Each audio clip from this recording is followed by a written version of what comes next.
సరదాగా కాసేపు ఛానల్ శ్రోతలకు ప్రేక్షకులకు స్వాగతం. సాహితీ ప్రియులకు మీరు మిక్కిలి తెలుగు సాహితీ ప్రియులకు సుస్వాగతం.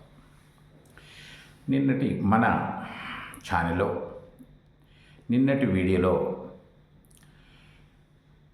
కొందరి వల్ల వైద్యులు ఏ రకంగా ఇబ్బందులకు గురయ్యారో హాస్యస్ఫూరకంగా ఒక మన తెలుగు కవి వర్ణించినటువంటి హాస్యస్ఫూరకమైనటువంటి పద్యాన్ని మన ఛానల్లో విన్నాం కదండి.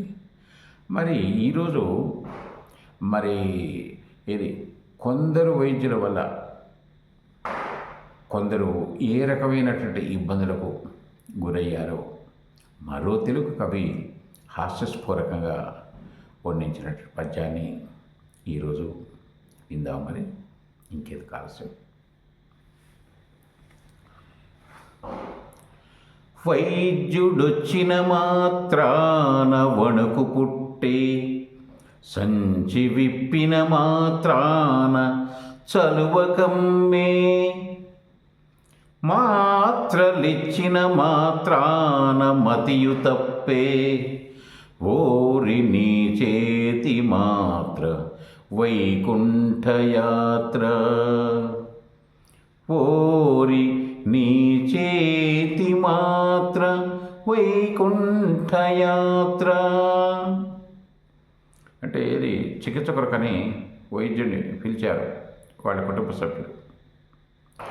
ఆ వైద్యుడి అవతారం, వైద్యుడు ఆ చికిత్స నేను ఈ రకంగా చికిత్స చేస్తాను, ఈ రకంగా చికిత్స చేస్తాను అని చెప్పి మాట్లాడుతూ ఉన్న సందర్భంలోనే ఆ వైద్యుడు చెప్తున్న మాటలను వినవగానే అతని కుటుంబ సభ్యులకు వణుకు పుట్టింది. ఎప్పుడైతే ఆ వైద్యుడు తన వెంబడి, ఇప్పుడేనంటే ఇది మామూలుగా బైక్స్ ఉన్నాయనుకోండి, కార్లు ఉన్నాయనుకోండి, ఒక బ్యాగ్లో మెడిసిన్స్ ఇలా మంచి ఒక సిస్టమేటిక్ అన్నట్టుంది. కానీ అప్పుడు ఏమున్నదండి, పేదరికం కదా, అప్పటి పూర్వ పరిస్థితులు, అంతగా ఆధునిక సౌకర్యాలు లేనట్లే పరిస్థితి. కాబట్టి సంచులలో అలాగ తీసుకొని వెళ్ళేవాళ్ళు మందులు. అలాగా సంచి విప్పిన మాత్రాన చలువ కమ్మే, ఏది వణుకుతోటి అతన్ని చూసి, అతని వారకం చూసి, అతని మాటలు చూసి చలితోటి వణుకొచ్చింది, భయంతో కొంత. మాత్రలిచ్చిన మాత్రాన మతియు తప్పే, ఎప్పుడైతే ఇది మాత్రలు ఇచ్చాడో, మాత్రలు ఇవ్వగానే పాపం అంతకుముందు స్పృహతోటి మాట్లాడినటువంటి వ్యక్తి మాటలు ఆగిపోయాయి, స్పృహ కోల్పోవడం జరిగింది.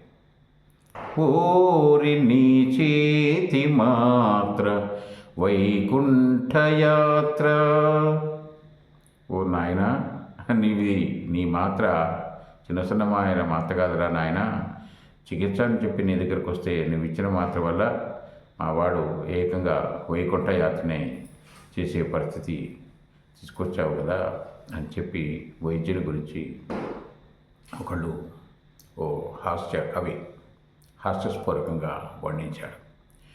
మరి ఇంకో అతను ఒక మాట అన్నాడు.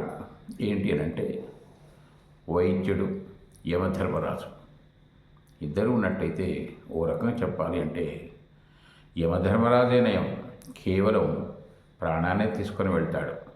కానీ వైద్యుడిని చూశాడు, వైద్యుడు పైసలు లాగుతాడు పూర్తిగా, చివరికి విలువైనటువంటి తిరిగి తెచ్చుకోలేనటువంటి ప్రాణాన్ని కూడా పోవడానికి కారకుడవుతాడు, ప్రాణం పోయేలా చేస్తాడు అని చెప్పి కొంతమంది అన్నారు. మరి ఇంకోటి అదే పద్ధతిలో ఈ వైద్యుల గురించి ఇంకో కవి హాస్యస్ఫూరంగా చెప్పినటువంటి మరో పద్యాన్ని విందామా అండి. ఏమి మందిస్తివయ్యా వైద్యుడా, ఎంత పని చేస్తివయ్యా, నీ మందు పాడుగాను నీ సంచి ఎంగలములో వేసిరాను, ఎర్రటుండలు కొన్ని కర్రెటుండలు కొన్ని మర్యాకు రసములో మర్దించి ఇస్తివి, ఏమి మందిస్తివయ్యా వైద్యుడా ఎంత పని చేస్తివయ్యా.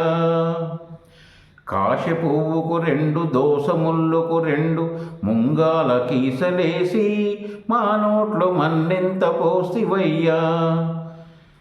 ఏమి మందిస్తివయ్యా వైద్యుడా ఎంత పని చేస్తివయ్యా. నీ మందు పాడుగాను నీ సంచి ఇంగళములో వేసిరాను. పాడికని ఒక గొర్రె పండుగకని ఒక గొర్రె ఇన్నన్ని తీసుకెళ్ళి మా నోట్లో మన్నెంత పోస్తివయ్యా. పాడికని ఒక బర్రె పండుగకని ఒక గొర్రె ఇన్నిన్ని తీసుకెళ్ళి మా నోట్లో మన్నెంత పోస్తివయ్యా. నీ మందు పాడుగాను నీ సంచి ఇంగళములో వేసిరాను. ఇదండి. ఏం మందిస్తువయ్యా వైద్యుడా ఎంత పని చేస్తేవయ్యా. నీ మందు పాడుగాను నీ సంచి ఇంగిలంలో వేసిరాను. ఇంగిలం అంటే నిప్పండి. పనికిరాని మొత్తం మనం దాంట్లో వేసేస్తావు. అదే పద్ధతిలో మరి ఇలాగే అతని దగ్గర ఆ మందుల సంచి ఉన్నట్టయితే ఎంతమంది ప్రాణాలు పోవడానికి, ఎంతమంది కుటుంబాలు ఆగం కావడానికి కారణమవుతాడో ఏమో అని చెప్పి నీ మందు పాడుగాను నీ సంచి ఇంగలో వేసిరాను అని చెప్పి ఇది తమ కుటుంబ సభ్యుల అనారోగ్యానికి ఇబ్బందికర పరిచే కారణమైనటువంటి ఈ వైద్యుడే కదా అని చెప్పి ఆగ్రహంతో కుటుంబ సభ్యులు అంటూ ఉన్నారు. అని ఇంకేమంటున్నారు, ఎర్రటుండలు కొన్ని కర్రెటుండలు కొన్ని మర్యాకు రసములో మర్దించి ఇస్తివి. అంటే ఈ కొంతమంది ఇది వైద్యం మీద పరిపూర్ణమైనటువంటి అవగాహన లేనటువంటి కొందరు, ఇప్పుడంటే మా ఇది హోమియోపతి వచ్చిందనుకోండి, అలోపతి వచ్చిన రకరకాల వైద్యాలు వచ్చినాయి. కానీ గ్రామీణ నేపథ్యంలో అంతకుముందు ఎక్కువ భాగం ఆయుర్వేద వైద్యమే ఉండేది. మరి ఆ ఆయుర్వేద వైద్యం మీద పరిపూర్ణమైనటువంటి అవగాహన లేకుండా అంతో ఇంతో మామూలుగా ఉన్నటువంటి వాళ్ళతోటి వాళ్ళు ఇచ్చినటువంటి వాళ్ళు చేసినటువంటి చికిత్స అలా. అందుకొరకని ఎర్రటుండలు కొన్ని కర్రెటుండలు కొన్ని మర్యాకు రసములో మర్దించి ఇస్తివి. బాగా ఇది నూరి మర్యాకు రసంలో కలిపి అవి ఇచ్చేసావు. ఏమి మందిస్తివయ్యా వైద్యుడా ఎంత పని చేస్తివయ్యా. కాశ పువ్వుకు 2 దోసముళ్ళకు 2 ముంగాల కీసలేసి మా నోట్లో మన్నెంత పోస్తివయ్యా. ఏమి మరి ఆయుర్వేద చికిత్స చేసేటప్పుడు అవసరమైనటువంటి ఆయుర్వేద ఔషధాలు కాశ పువ్వుకు 2 పైసలు, దోసములకు 2 పైసలు. అంటే అప్పుడు ఏది ఆ డబ్బు విలువ కూడా అలాగా ఉండేది. అందుకొరకని మరి దానికి 2 పైసలు తీసుకున్నాం, దీన్ని 2 పైసలు తీసుకున్నాం, మొత్తం 4 పైసలు. ముంగాల కీసలేసి మా నోట్లో మన్నెంత పోస్తివయ్యా.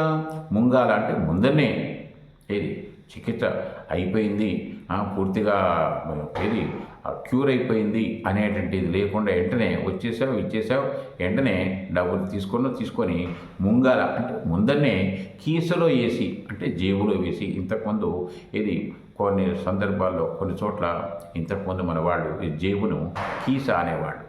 అందుకొరకే ముంగాల కీసలేసి మా నోట్లో మన్నెంత పోస్తివయ్యా. ఏమి మందిస్తివయ్యా వైద్యుడా ఎంత పని చేస్తివయ్యా. నీ మందు పాడుగాను నీ సంచి ఇంగళముల వేసిరాను. పాడికని ఒక బర్రె పండుగకని ఒక గొర్రె. అంటే ఆ చికిత్స చేసేటప్పుడు ఇవే కాకుండా ఇంకొంచెం పెద్ద వైద్యం పెద్ద వ్యాధులు చికిత్స చేయాలన్నప్పుడు లేదు ఇంత తక్కువకైతే నేను చేయను మీ ఇష్టం అన్నట్టయితే, అయ్యా నీ దండం పెడితే ఎట్టును అట్ట చెయ్యా మా ఊడి బతికితే చాలు నువ్వు ఇవ్వబడుతుంది అనగానే వెంటనే మరి నాకు పాడి కావాలి కాబట్టి మరి ఒక బర్రె ఇవ్వండి. తర్వాత ఇంకా ఇదేంటట్టయితే ఒక పండుగ వస్తుంది కాబట్టి ఒక గొర్రె కావాలి అని చెప్పేసి ఇన్ని అన్ని ఇవి అవని చెప్పి తీసుకెళ్ళి మా నోట్లో మన్నెంత పోస్తివయ్యా. నీ మందు పాడుగాను నీ సంచి ఇంగళం లేసిరాను.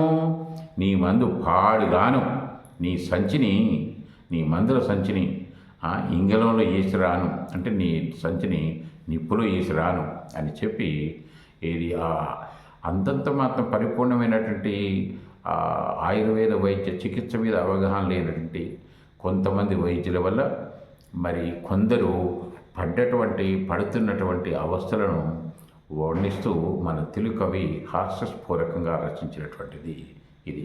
మళ్ళీ ఒకసారి చూద్దామండి.